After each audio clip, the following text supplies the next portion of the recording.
It's Matt Simpson here from forex.com, and today I want to take a closer look at how the dollar tends to behave within December and then compare how FX majors trade against it. But first, a quick update on my dollar outlook. Now, as explained in a prior video, I think we're looking at a major top here back in 2022. We've got a lower high in January. So this, I believe, is an impulsive move, and we're now within an ABC correction against this lower move. That assumes that as we get into next year, we'll probably, in my view at least, be breaking beneath these support levels around 96. A bigger question over the near term, however, is have we seen the end of a wave C? Quite possibly, when we factor in that we've got seasonality that tends to work against the US dollar, which we'll see very shortly.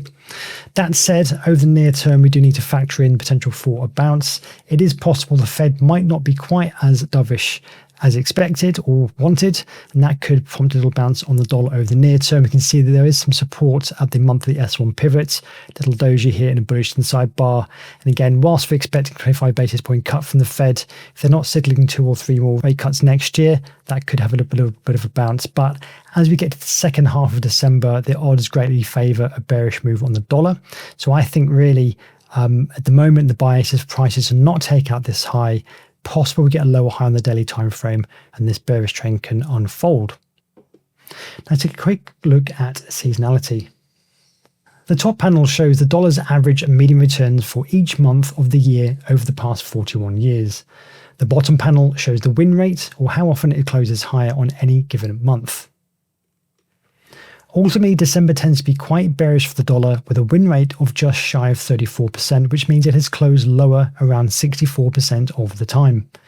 It has a negative average return of minus 0.8% or median return of minus 0.7%. The fact that median is so close to its average suggests a robust finding in that a few bearish outliers have not skewed the average to the downside.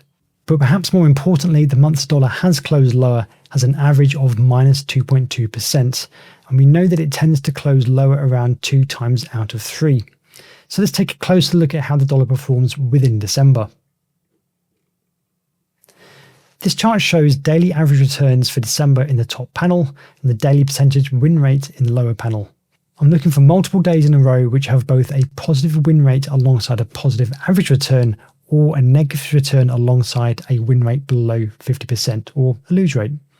We can see a clear bearish bias for the dollar from around December 22nd, with negative average returns straight through to New Year's Eve. Low win rates sit the 2 days either side of Christmas and the 29th and 30th of December.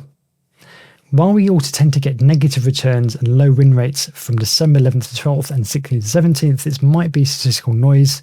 The real passive interest is the tendency for the dollar to weaken in the last 10 or so days into the new year. And in case you're wondering, it's the Swiss franc that tends to outperform the dollar the most in December, with dollar Swiss posting an average return of minus 1.3% and closing lower around 36% of the time. Next lies the euro, with euro dollar averaging 1.2% gain with a 61% win rate. While returns of 0.5% are lower, the Kiwi dollar has the highest win rate of 66%. So in a nutshell, the dollar tends to close lower 2 times out of 3 in the month of December, with a negative down rate of minus 2.2%. And it's generally the second half, or from around the 22nd of December, that we tend to see those losses kicking into gear. If this is useful, wish you best of luck with your trading.